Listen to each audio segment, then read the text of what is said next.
Moms kitchen আপনাদেরকে স্বাগত। আপনারা কেমন আছেন? আজ আমি মজাদার একটা সুস্বাদু রেসিপি বানিয়ে দেখাবো। আপনারা তো সকলেই বকুলির রেসিপি খেয়েছেন। আজ আমি পোস্ত দিয়ে একটা বকুলির রেসিপি বানাবো।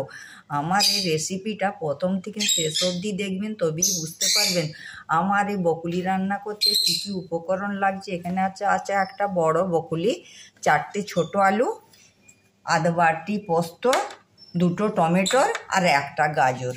এগুলো দিয়ে আজকে আমি বকুলির রেসিপিটা বানাবো। এই যে বকুলি দিয়ে আলু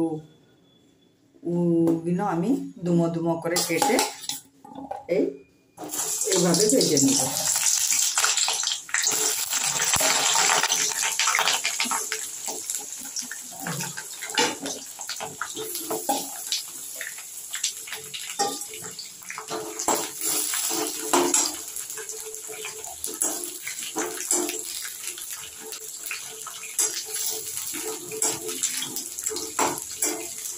আমি এইভাবে আলুগুলোকে লাল করে নিব।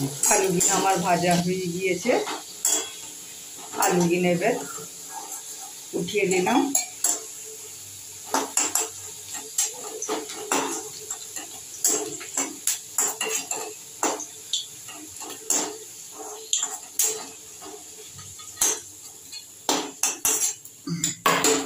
এর মধ্যে দিয়ে দিলাম বকুলিগুলো।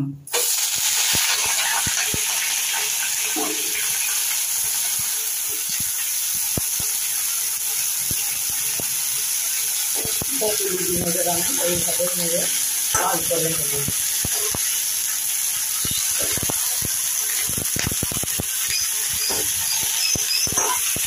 বকুলিগুলো আমার ভাজা হয়ে গিয়েছে। বকুলিগুলো আমি একটা পাত্রের মধ্যে উঠিয়ে দিলাম।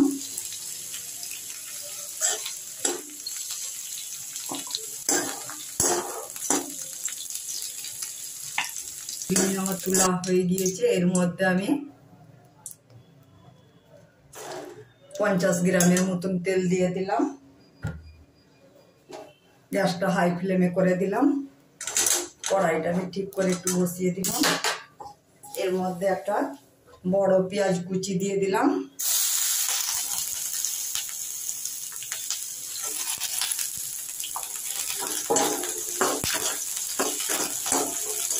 পেঁয়াজটা আমি এইভাবে লাল করে নেব।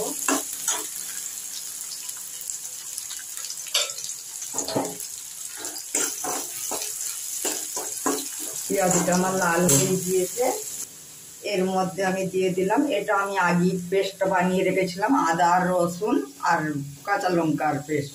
এই 3টে জিনিস দিয়ে এই পেস্টটা বানিয়ে রেখেছিলাম। এটা আমি উঁচু করে 2 চামচ দিয়ে দিলাম।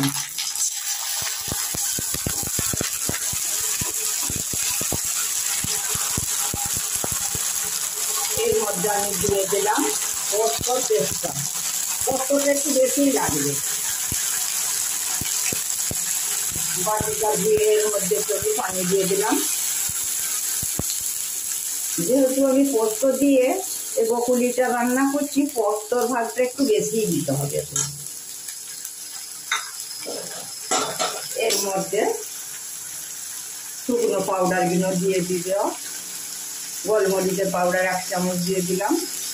জিরের পাউডার 1 চামচ দিয়ে দিলাম। কাশ্মীরি লঙ্কার পাউডার 1 চামচ দিয়ে দিলাম। হলুদের পাউডার 1 চামচ দিয়ে দিলাম। ধনের পাউডার 1 চামচ দিয়ে দিলাম।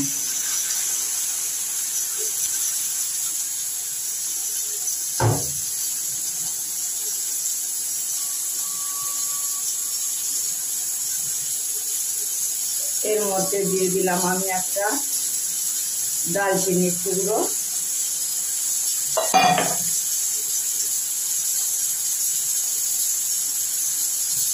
আর 2টো এলাচের টুকরো।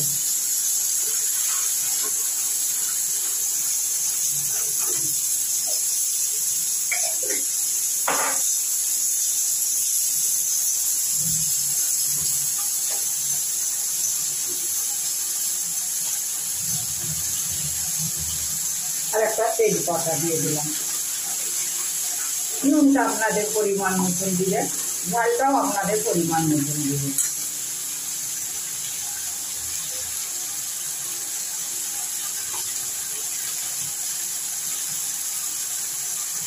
আমি নুন দিয়ে দিলাম। এইভাবে আমি মশলাটাকে 10 মিনিট কষিয়ে নেব। মশলাটা যত কষা হবে ততই বকুলি স্বাদটা ভালো হবে। মশলাটা আমার 5 মিনিট কষানো হয়ে গিয়েছে। এর মধ্যে আমি দিয়ে দিলাম একটা গাজর রেখেছিলাম, গাজর দিয়ে দিলাম। হ্যাঁ, বলেছিলাম 10 মিনিট মশলাটা কষাবো, তো 5 মিনিট হয়েছে। হ্যাঁ, আরও 5 মিনিট আমি মশলাটাকে একটু পানি দিয়ে কষিয়ে নেব।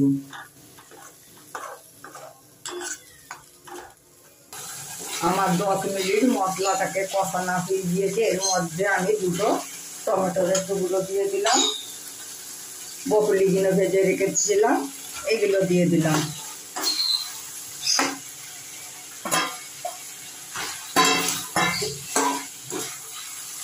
এইভাবে 2 মিনিট কষিয়ে নেব।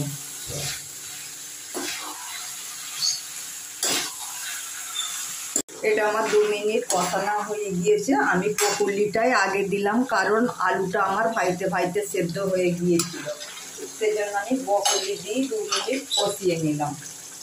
এবার আমি এর মধ্যে আলুটা দিয়ে দিলাম। আলুটা দিয়ে আমি গ্যাসটা হাই ফ্লেমে করে দিলাম। আলুটা যেহেতু আমার সেদ্ধ আছে, এর মধ্যে আমি কিছুটা ধনেপাতা কুচি দিয়ে দিলাম। আমার তরকারিটা বেশিক্ষণ লাগবে না, হ্যাঁ, কারণ আলুটা আমার সেদ্ধ আছে। এর মধ্যে আমি দিয়ে দিলাম গরম মশলার গুঁড়ো, গরম মশলার পাউডার আমি 1/2 চামচ দিয়ে দিলাম।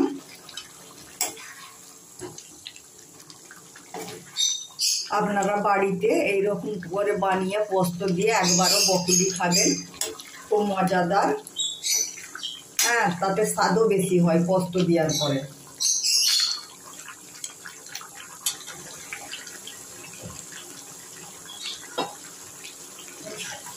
পানিটা আমি হালকা করে চামচটা ধুয়ে দিয়ে দিলাম।